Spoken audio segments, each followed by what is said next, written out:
श्रावण मास में शंकर भगवान का गुणगान किया जाता है। शंकर भगवान को ये महीना बहुत प्रिय था। माता पार्वती को भी प्राप्त इसी महीने में किया था। इस तरह से श्रावण जो मास है वो एक ऐसा महीना है कि शंकर भगवान के अपन सुनते हैं, गुणगान होते हैं उसमें। और इसमें ये देखते हैं कि एक बार की बात है, एक कथा आती है शंकर भगवान की, क्योंकि उसने जो है उसमें एक विष को भी पी लिया था, विष के साथ साथ में, क्योंकि जगत को कल्याण के लिए इसने एक शंकर भगवान ने के विष धारण कर लिया था। और इसमें एक कथा आती है, सारे के सारे देवताओं ने मिलकर के तय किया था कि भाई सबसे ज़्यादा प्रेम किस देव देवता में है, कौन से किन में है। तो नारद जी ने बताया था कि विष्णु भगवान और लक्ष्मी माता में ज़्यादा प्रेम है।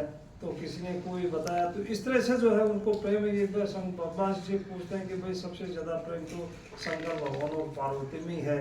तो नारद जी ने जो ये बात खटक गई, नारद जी ने कहा कि भाई मैं इसको इनके प्रेम को तोड़ सकता हूँ मैं। तो जो है नारद जी जाते हैं। तो नारद जी जब 2-3 बार गए तो वहाँ शंकर भगवान कैलाश पर्वत पर बैठे मिलते हैं, और कैलाश पर्वत के ऊपर बैठे हुए तो दोनों बातें करते रहते हैं। तो नारद जी वापस आ जाते हैं।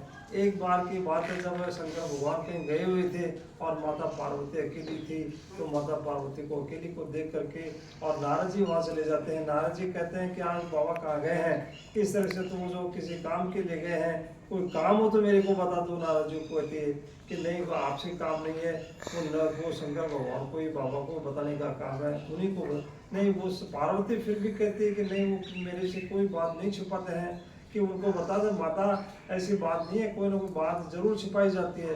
तो इस तरह से औरतों को बात बताने नहीं, आपसे बात छिपाई जाती है।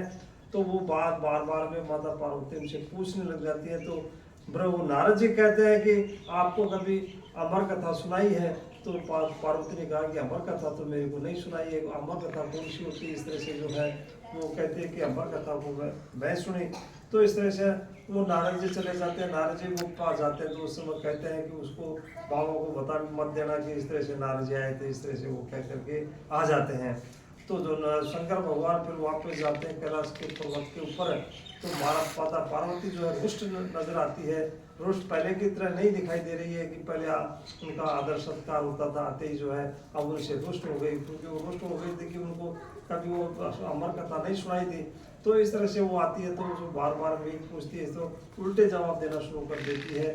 तो उल्टे तो शंकर भगवान उसको पूछते हैं कि आज इस तरह से कैसे बोल रहे हो, इस तरह से। तो उन्हें शंकर भगवान को कहती है माता पार्वती की कि कभी मैंने जो आपसे वो जो अमर कथा नहीं सुनी, अमर कथा कहाँ सुनाते हो आप, इस तरह से जो पूछती है। तो शंकर भगवान कहते हैं कि देवी सुनो, कि अमर कथा इस तरह से नहीं सुनाई जाती, औरतों को वो नहीं सुना जाते, क्योंकि औरतों की बात पचती नहीं है कि जो 4 औरतें एक जगह हो जाती हैं। तो औरतें जो है इस तरह से वो आपस में बात फैला देती है, इंटरनेट का काम कर देती है एक दूसरे को, वो उसको कह देती है, उसको कह देती है, इस तरह से कि औरतों को बात सुनाने की बात नहीं है, अमर कथा नहीं सुना जाती है। तो इस तरह से अमर कथा वो कहते नहीं, मेरे को तो सुनाओ, मैं नहीं कहूँगी किसको।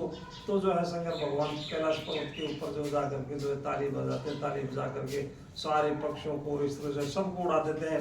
सबको उड़ाने के बाद में जो अमर कथा वहाँ शुरू करते हैं। तो अमर कथा शुरू करने के बाद में जब वो जो है माता पार्वती को कहते हैं कि भाई आप सुनते जाना, तो अमर कथा वो सुन रही है। तो उस समय सुनते सुनते से उस समय सारे पक्षी वगैरह उड़ जाते हैं। वो एक जो इसका तोते का जो एक अंडा था वहाँ अंडा रह जाता है, और कथा शुरू होती है।